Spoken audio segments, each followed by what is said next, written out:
Madam Deputy President, we are truly lost at sea when it comes to trade in New South Wales. We are in the Bermuda Triangle of trade policy. We have a minister asleep at the wheel and a crew complaining that no one brought a telescope and they can't even read a map. The good ship New South Wales is in rough seas and the minister cannot be trusted to steer us back to safety. A month ago, the minister went to the ASEAN conference in Melbourne. He was with some of our trading partners, prime ministers and presidents from countries like Vietnam and Singapore. He was very complimentary about the trade relationships that we have, and he unfortunately didn't have a record of his presentation or speeches to that conference. The Prime Minister and other ministers, like Minister Husic, had transcripts and media releases, but from our minister, there was no record. It was like it was scrubbed. There was no media release. There was a drop to the Australian, a publication that has a paywall, no transparency about what's going on there, because the reality is that while on one hand, the minister talks up a strong trade relationship and he's saying things like, I'm conscious that this can't just be buy and sell. We can do better than that. So the Trade Minister wants it to be more than buy and sell, or it's not just buy and sell.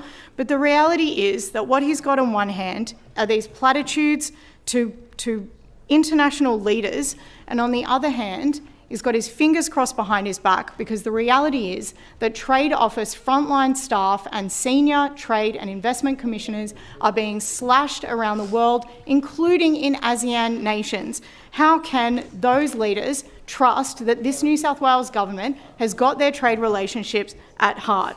The reality is that ASEAN, in terms of our Trade Office representation, in New South Wales we have 8 staff members represented across ASEAN. Victoria have 30, Queensland and Western Australia have 15 each, and there's been a 30% reduction in frontline offshore trade staff to satisfy cuts within the Department of Enterprise, Investment and Trade.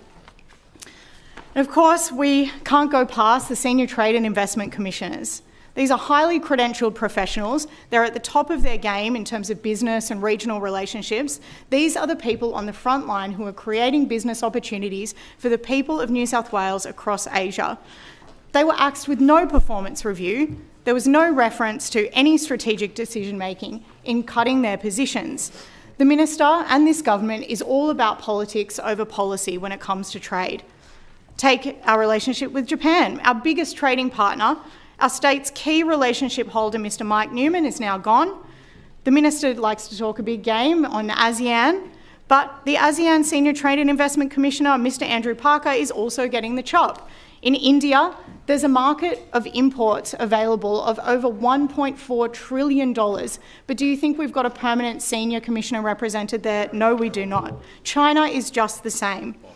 And in a week where federal government is looking to repair our trade relationship with China, it is absolutely ridiculous that we are not going to be represented formally and fully as we could be in that space. On one hand, the minister is offering platitudes. On the other hand, his fingers are crossed behind his back. How can our trading partners trust this minister when he says one thing while doing the exact opposite? The reality is that there's no strategy behind any of these decisions. We heard in budget estimates that the minister has rejected a trade statement. It's 24 pages. We've already got one. The hard work has been done. There's 5 key strategies that are being rolled out already in terms of recommendations, but that has been put to one side without anything to replace it. We heard at budget estimates also that the Trade Minister doesn't know the value of trade exports from New South Wales, which is incredibly problematic. He didn't know the value of the New South Wales economy. It's really disappointing and a little bit scary, to be honest, that our so-called senior ministers who are responsible for the growth and economic stability of this state are not deeply enmeshed in the policy areas that they have been entrusted to grow and to support. The minister's playing politics over policy. We should be generating at least $200 billion in export revenue by 2030.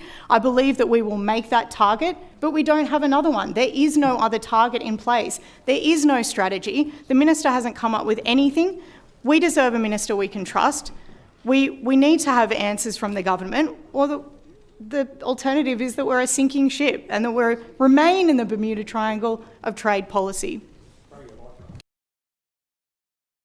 Thank you, Madam Deputy President, and I thank the Honourable Penny Sharp, the Honourable Sam Farraway, the Honourable Mark Latham, the Honourable Rod Roberts and the Honourable Cameron Murphy for your contributions.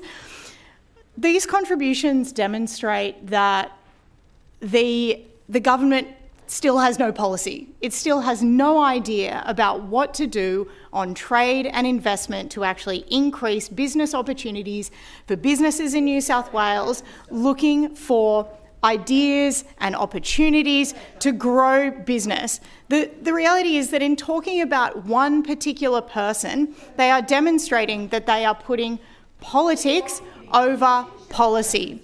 We are here to discuss how we can make our state better. And the reality is that, yes, the federal government obviously has a role, but this federal...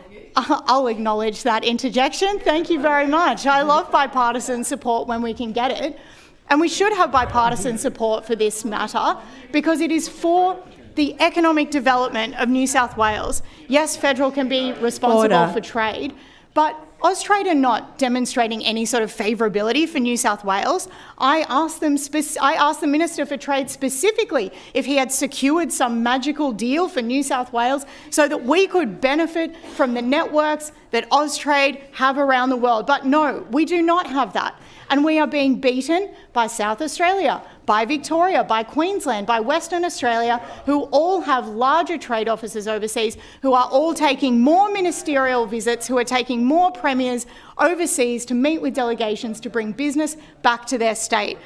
The reality is here that this government has no idea what they're doing about policy on trade. I'm so curious about how we're supposed to progress as a state. I am very mindful that the clock hasn't run, but look, what we heard in budget estimates is that the Minister for Trade met with senior trade officials over canapes and champagne at functions. There was no sit-down meeting, there was no reaching out, there was no engagement. There was no engagement with people who are on the front line overseas developing these relationships. And what we're finding now is that we have no relationships. We are absolutely falling away in our commitment and our desire. And when we have countries around Asia in particular, we need high-level individuals making these commitments to high-level individuals overseas to make those strategic relationships count and to ensure that we're giving those countries the respect that they deserve. And at this point in time, we are giving them no respect.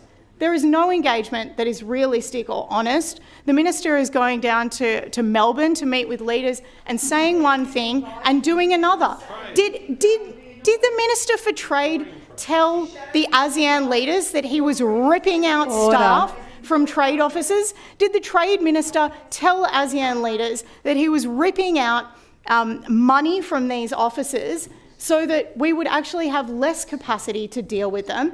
We've already heard from the Honourable Sam Farraway about our wine industry. At the moment, federal Labor are actually looking at increasing the strength of their relationship with China, but in New South Wales, we won't be able to make the most of that because our Trade Minister is missing in action, has not put any effort towards supporting our wine industry so that when China and Australia have a stronger relationship, we can actually make the most of that. That's not happening at all. What we heard is that other states are doing that with great enthusiasm and with great priority to trade. Trade should be a senior ministerial position in any government because we know that we grow economies through trade relationships and business. We make sure that we've got those strong relationships on the ground, not just sitting onshore in Sydney. We actually need people, and these senior trade and investment commissioners, they are people who are living in those countries. They are people who have been doing business in those countries for years and years and years, who literally speak the language of those countries. And we're cutting those people. We're replacing them with smaller offices, with less senior individuals who won't be able to make the case for New South Wales with such dedication, with such expertise that we've already heard. We need more from our Trade Minister than canapes and champagne meetings with our overseas representatives. We need people who are willing to put their action behind a plan. We need a policy and a goal for New South Wales. We are lost at sea.